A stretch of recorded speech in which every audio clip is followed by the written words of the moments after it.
We've got a problem in the creative arts space. It's a problem of an insidious, duplicitous nature that's seeping its way through our community both online and offline. Social media intensifies this problem through the hyperconnectivity and accessibility that most of us are able to enjoy. The problem I'm talking about are scam artists. Nah, not the dude that tried to sell you a knife set and coerced you into a cult 4 years ago.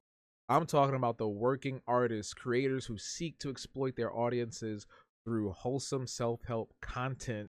Hate saying that word. Content. In this video, I'll be joined by my animated persona, what's good, as we take a brief dip into the scheming and sinister world of the scam artist.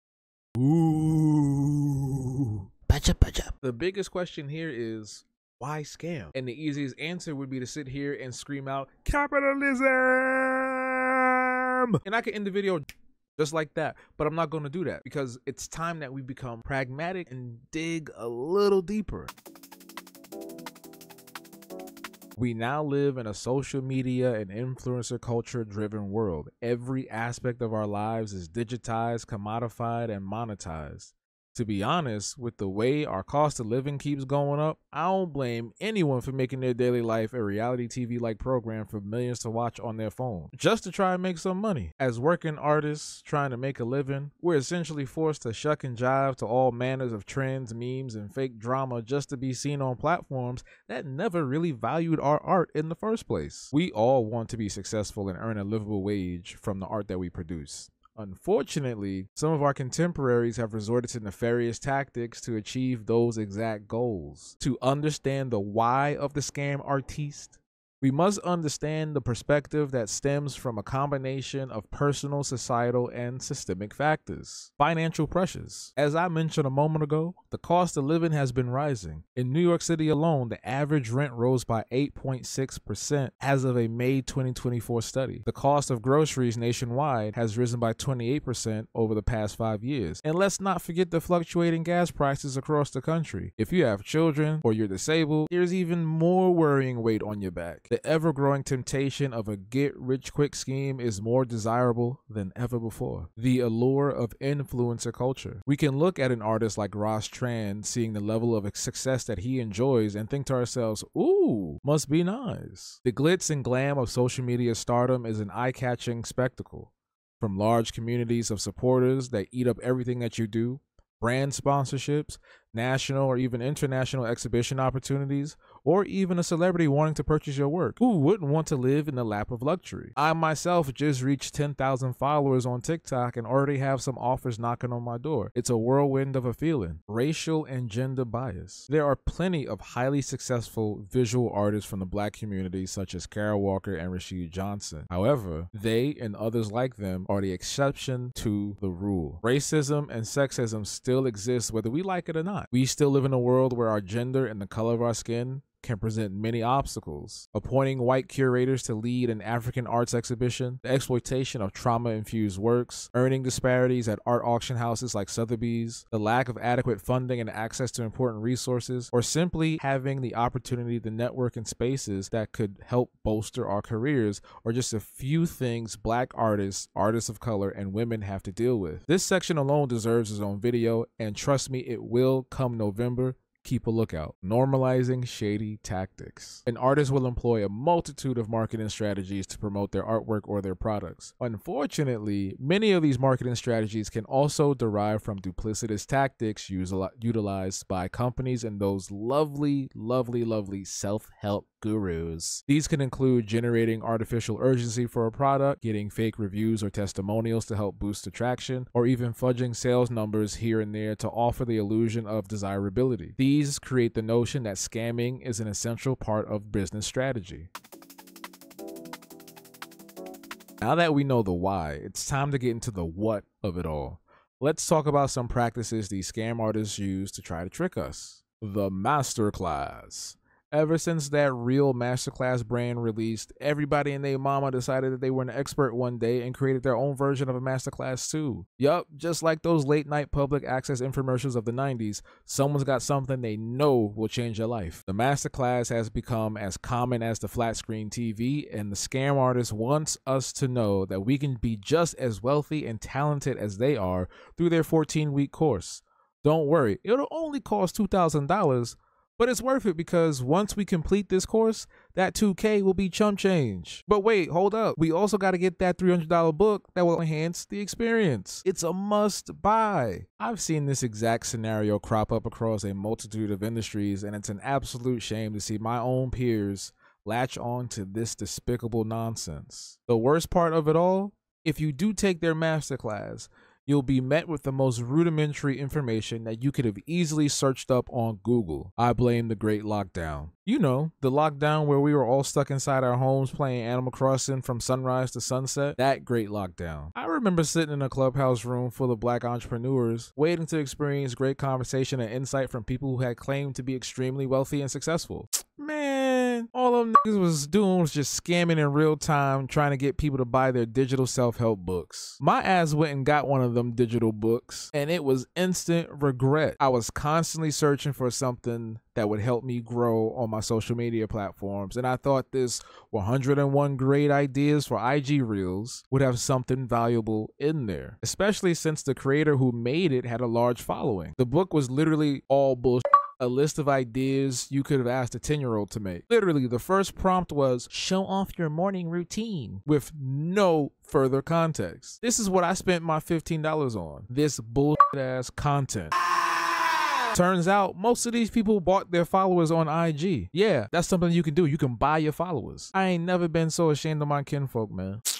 Inflated claims of success. I ain't gonna call out any names, but we've all seen those YouTube and TikTok videos titled, I make $10,000 per month selling my art, or 5 ways I make money with exact numbers. These videos are meant to draw us in with the promise and dream of being just like that artist, selling us on fluffy ideas with buzzwords like lead generation and evergreen content.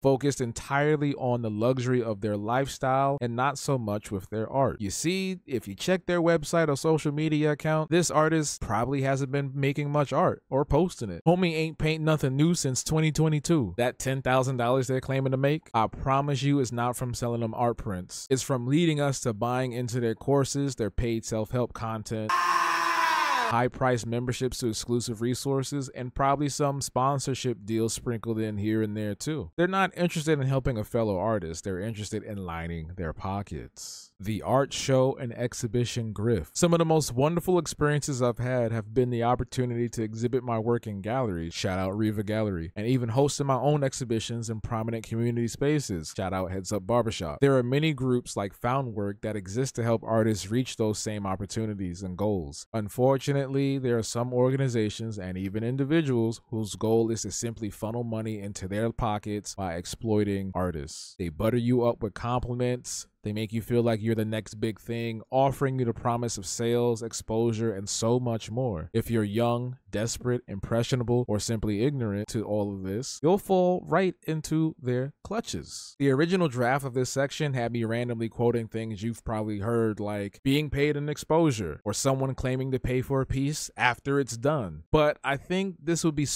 better served with a personal anecdotal experience. Back in 2017, when I decided to take my art to the next level, I found myself searching for what the next level would be. Enter Raw Artists, an organization that seeks out young and aspiring artists to put on group shows. Man, I was hyped. Someone believes in me, my work, deadass. I can display my work and people will buy it. Sign me up. This showcase was touted as an experience like no other. I was in contact from a few people from their team to help onboard me to their website, setting up my profile and all that jazz. It all felt so official and cool. However, I didn't notice that the team didn't really run me through how this would all work, like the materials I would need, the expectation of the showcase, or anything pertinent and prominent that would help me set myself up for success. The only thing that they made clear was that I needed to sell tickets to the event. Every artist as a part of this showcase must reach a certain ticket quota by a certain date to secure their spot, or they have to pay back that remaining balance on the sales or lack thereof on their own. My memory's a little hazy, but I believe I had to sell about 15 or 20 tickets. Either way, it was a lot of pressure as I didn't have a big enough following to even sell half of them tickets. Fortunately for me, at the 11th hour, my family stepped in and paid off that balance I had left. Come to find out, I wasn't the only artist that experienced the same exact thing. It's as if they preyed on specific artists knowing this exact scenario would happen. I'm gonna keep it a buck. The event was tacky and hastily put together. It wasn't an art show. It was more like a big party. We were at a bar somewhere in the city. It had 2 floors. The first floor is where all the performances took place, and the second floor was where all the visual artists were on display, tucked away in our little hideaway space, away from what was the true main event, which was all the dances, the performances, the music, all the really cool, flashy stuff. Looking back, for lack of a better term, it was icky. Raw didn't provide help with the setup. They didn't set real expectations and pretty much left all of these fresh artists to fend for themselves while they made thousands off our backs. We barely made back the cost of setup and materials, if that. Just like with any scam or cult, the scammy will always sing the high praises of the scammer if they have drunken the Kool-Aid, which I'm sure these people have, because there have been so many that will sing and say, oh, it was such a blessing and honor to perform and produce work with raw artists. And I'm just like, nah, fam, you are in on it too. And don't worry, your boy leveled up and learned from that experience. And since then, I have had a wonderful, wonderful career in exhibiting in real spaces, whether it's solo shows or group shows, speaking on panels, hosting workshops, and so many other opportunities that have come my way. So since then, I've been good. Don't worry, I did not get bamboozled again. No, no, no, no, no. But friends, you're not gonna believe this. Raw reached out to me about a couple of years ago for a new scheme. Once again, trying to sell me on a dream of fame and fortune. This time, I'd be the one running the extortion and exploitation party. I would have to find a venue. I would have to find the artist and do all of the work while also paying them thousands of dollars just to have them slap the raw artist name on the event. Man, if you don't get that out of here. And they were persistent too, sending multiple follow-up emails until I finally told them to get the hell out my inbox. This is just one example of many, and Raw isn't the only organization that follows these practices. There are even more prominent art institutions that have utilized shady tactics to exploit artists around the world, but if I keep going on this particular subject, this video will probably end up being 4 hours long or more. I know, this all sounds terrifying and overwhelming. Fret not, there is hope. There are ways we can protect ourselves and others looking for telltale signs of these scams and schemes. These aren't one size fits all, but these can aid in leveling up our discernment. Online activity. What does their content look like? Is their content full of self-help and lifestyle videos? Is their content focused on selling you a product? Do they even refer to their own work as content? If it feels like they're more of an influencer than an artist, we may need to back away. A true full-time working artist will spend half, if not most of their time showing off their work, talking about their artwork, discussing upcoming projects, shows, and events, showing behind the scenes or works in progress, and anything primarily focused on the conversation centered on art. They guarantee success. Any artist worth their salt will tell us that this career and lifestyle is unpredictable at best. We can work hard, we can draw every day, post consistently, do all the things that we're supposed to do until our fingers fall off, but that will not guarantee anything. 98% of this career is luck. If they make videos or other materials that claim we will make that $10,000 per month by following in their footsteps, turn the other way. Nobody, and I mean nobody, can guarantee our success. It's an unrealistic promise, emphasizing lifestyle over substance. As I mentioned earlier, there should never be an instance where an artist is discussing their lifestyle over their artwork. This person is selling us an illusion, flaunting their wealth to eventually buy into their products. We don't need to see a house tour. Let's tour that sketchbook. A legitimate self-help full-time artist will make it a habit to share insights into building our portfolios, learning how to write for grant funding, sharpening our techniques and style, or even offering simple critiques, among other things. Paywalls, hidden fees, overpriced products. Artists should make a living wage from their work. Nobody should expect to pay an artist $2 for a painting or for an entire legitimate workshop. On that same coin, it shouldn't cost you thousands upon thousands of dollars either. Be cautious of what's on offer. Look for external reviews and testimonials. If a bunch of people went on an artist retreat and they come back saying it was wonderful without providing any details or context, they all just drank the Kool-Aid and got scammed. If a course is incredibly cheap but pushes you to buy into an expensive product or the next lesson in the series, turn away immediately. That's a bait and switch. You should not be paying to continuously unlock valuable information. Low value course material, high pressure sales tactics. Why do I have to sign up within the next 5 hours to lock in this discount for your ever so informational masterclass? Half off of $13.99.99? Wow. I sure hope we don't experience any intense FOMO. Would you look at that? We ended up buying into that masterclass after all, and turns out it's a 1-minute video leading to a PDF download of information pulled straight from ChatGPT without any fact-checking, editing, or cited sources. Yikes. There's no expertise here. It's all vague language and common knowledge that we've seen a million times over. Make sure before buying into expensive courses or materials that this artist has a track record of their expertise, usually through a resume or an artist CV. A legitimate accolade or even an accomplishment will do as well. Just something to prove their acumen in the subject that they're teaching. If this artist is worth anything real, they'll offer previews or free samples for you to check out so you can gauge the quality for yourself before locking in. It's not all doom and gloom, I promise you. So many organizations are here to support artists at any stage of their career, providing truly genuine and enriching experiences, fostering authenticity, dedicated to community building, education, and impactful content. While I could spend this whole video dogging people out, I believe call-out culture and call-out videos breed more negativity than anything else. So instead, I'd like to highlight artists and groups who are committed to a holistic approach to our community and careers. Ashley Smith is the founder of the Young Black Artist Movement, aka YBA. With over 100,000 followers, her platform is dedicated to promoting the work of talented Black visual artists, providing a level of high exposure to a wide audience at no cost.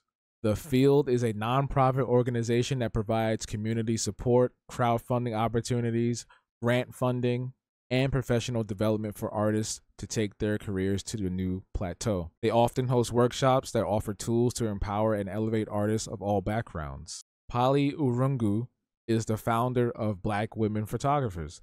This platform not only emphasizes community and connection among Black women artists, but provides free classes, mentorships, networking opportunities, and grant funding to help bolster the voices and visions of Black and African creatives. And, you know, with a little shameless self-promotion, I'd like to share that I've recently started an Artist Opportunity video series and newsletter that I post weekly and bi-weekly respectively. I searched the internet for low cost and free opportunities and grant funding, exhibition and residency access, as well as professional development. The extensive bi-weekly newsletter can be accessed through my free FREE Patreon membership. Link is in the description. We must remain vigilant and use our own discernment when we are engaging with influencer-style self-help artists. Not everyone is a scammer, but there are so many people out there that have joined that club. Big corporations like Netflix and Disney already exploit artists. And it's a shame to see so many of our colleagues reenact and utilize those same tactics. Maybe it's time we get together and hold them accountable too. It's my hope that the concepts of it takes a village and reach one, teach one can blossom among the weeds of grifters and shady influencers who only seek to feed their egos and wallet. It's a lofty, dreamy goal, but we gotta start somewhere. I've been Habo. This has been Habohspeaks, and until we meet again, stay true. We out. Deuces.